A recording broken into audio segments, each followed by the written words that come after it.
on, you guys. So, the WBA, after a couple of weeks back, essentially doing wrong by boxing, now they seem to be doing right by boxing by eliminating all these belts. The interim belts has now been taken away from the WBA, and now a lot of these guys that was holding that belt may have to fight in eliminated fights. A lot of guys who are champions may have to fight guys that are regular or super champions in the division.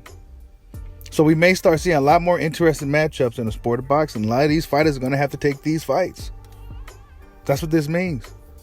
As you see on the screen here, these are some fights that could be ordered now that the interim belts are gone. Anthony Joshua or Trevor Bryant versus Daniel Dubois. So Daniel Dubois may be getting a title shot sooner than later. Ryota Murata or Edeslani Law versus Chris Eubank Jr. Interesting. You know, these are fights that should have been happening anyway, though, right?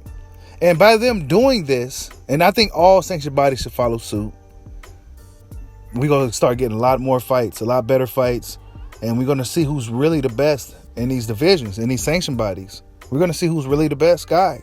When you start eliminating these belts and all these guys that got belts and guys hiding behind these belts and fighting for certain belts, all these belts that Tank Davis essentially grabbed, through his little weight jumping campaign that he's on, he's going to lose a lot of those belts. And he's going to have to fight some of these guys. Christopher Colbert, Roger Gutierrez or Orlando Romero, Teofimo Lopez. I mean, Tank Davis is going to have to fight some guys now or give up them belts. Teofimo Lopez is going to have to fight Tank Davis. That fight might get mandated now. You know?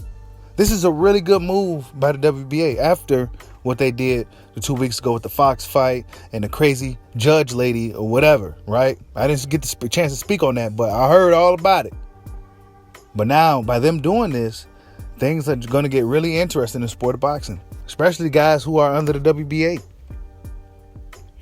They need to get rid of that regular belt too. Yeah, that's right. Get rid of that regular belt. You may want to keep a belt just in case a champion is like out. Kind of like the UFC does. Like if a champion is out, they'll make an interim. And then that guy's like considered the champion pretty much until the real champion is able to unify with him. Then they have a unification fight. You should do that with boxing. Do the same thing. I think this other sanctioned bodies follow suit. WBC, IBF don't really have any belts. They just got like one belt really. I think they may have an interim. But the other ones, WBA, WBC, WBO, we don't need all these belts, people. We don't need all these belts. You know, I mean, I see they got the Intercontinental for the, the guys that's kind of coming up and stuff. I get all that, but I'm talking about the major titles. We don't need all these major titles. We just need one champion. Then we can start seeing these fights that fans want, fans clamor for. It'll be more money generating the sport because it'll be more interesting fights for the fans to see.